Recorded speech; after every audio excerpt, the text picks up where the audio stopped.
নমস্কাৰ বন্ধুসকল কি হ'ব ভাবক এখন উৰাজাহাজ উৰি গৈ মাজ আকাশ পাইছেগৈ কিন্তু হঠাতে উৰাজাহাজখনৰ 4টা ইঞ্জিনৰ ভিতৰত 2টা ইঞ্জিন সম্পূৰ্ণৰূপে বিকল হৈ যায় আৰু 2টা ইঞ্জিনৰ কোনো ডাটা স্ক্ৰিনত নলোৱা হৈ যায় আৰু প্লেনখনৰ 22টাৰ ভিতৰত 21টা মেজৰ সিস্টেম ফেইল হৈ যায় হঠাৎ সকলোৰে এলাৰ্ম ডাঙৰকৈ বাজিবলৈ ধৰে তেতিয়া পাইলটসকলে কি কৰিব বাৰু আৰু পাইলটে সেই প্লেনৰ 300-400 মানুহৰ জীৱন বচাব পাৰিবনে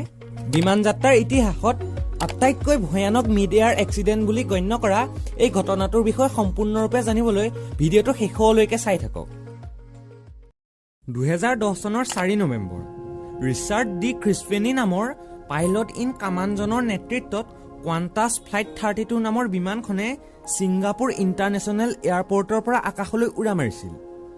কিন্তু এক নিৰ্দিষ্ট উচ্চতা পোৱাৰ কিছু সময়ৰ পিছতে ফ্লাইটখনৰ ইঞ্জিন বিকল হ'বলৈ ধৰিলে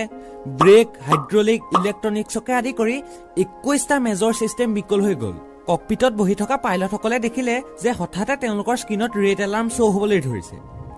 এইখিনিতে কৈ থওঁ যে প্লেনৰ সন্মুখ ভাগত থকা পাইলট বহা যিটো কোঠা সেই কোঠাটোকে ককপিট বুলি কোৱা হয় প্লেনখনৰ স্পীডো কম হোৱা নাছিল 4টা ইঞ্জিনৰ 2টা ইঞ্জিন সম্পূৰ্ণৰূপে বিকল হৈ গৈছিল আৰু 2টা ইঞ্জিনৰ ডাটা ককপিটত থকা স্ক্ৰিনত ওলোৱা নাছিল প্লেনৰ বাওঁফালৰ পাখিখনেৰে ইন্ধন লিক কৰিবলৈ ধৰিলে পাইলটসকলে এটা প্ৰব্লেম ফিক্স কৰালৈ আন 5টা প্ৰব্লেম সৃষ্টি হয় কিন্তু তেতিয়াও পাইলটসকল কিন্তু ধীৰ হৈ আছিল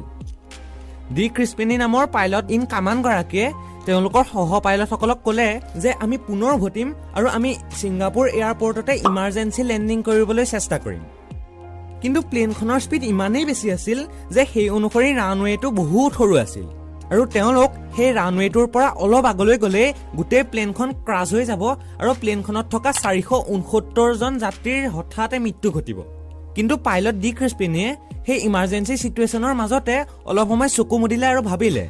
আৰু সেই পৃথিৱীৰ আটাইতকৈ ডাঙৰ প্লেনবোৰৰ ভিতৰৰে এই প্লেনখনক তেওঁ একেবাৰে প্ৰথমতে ট্ৰেইনিং গ্ৰহণ কৰা চেছনা নামৰ এখন সৰু ফ্লাইট বুলি কল্পনা কৰিবলৈ ধৰিলে এই চেছনা নামৰ ফ্লাইটখনত কেৱল সেইবোৰ বেছিক ফাংচনছ আৰু সুবিধাহে আছিল যিবোৰ এখন ফ্লাইট চলাবলৈ অতি প্ৰয়োজনীয়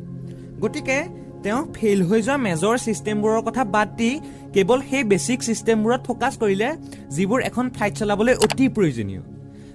লাহে তেওঁ প্লেনখন ছিংগাপুৰৰ ফালে ঘূৰালে আৰু যেতিয়া প্লেনখনে লেণ্ড কৰিলে ক্ৰিস্পিনিয়ে সৰ্বশক্তি প্ৰয়োগ কৰি ব্ৰেকডাল ধৰিলে আৰু তেতিয়ালৈকে নেৰিলে যেতিয়ালৈকে প্লেনখন নৰলে আৰু যেতিয়াই প্লেনখন ৰৈ গ'ল ক্ৰিস্পিনিয়ে কি ক'লে জানে তেওঁ সাধাৰণতে কোৱাৰ দৰেই ক'লে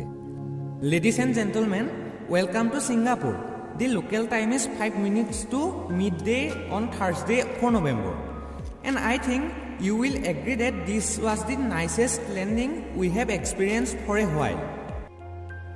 আৰু এনেদৰে 469 জন যাত্ৰীৰ প্ৰাণ বচাই ডি ক্ৰিস্পিনি সকলোৰে বাবে হিৰো হৈ পৰিল বন্ধুসকল একেদৰে কি হ'ব ভাবক এজন মানুহ যদি গভীৰ সাগৰত বহু দিনলৈ হেৰাই যায়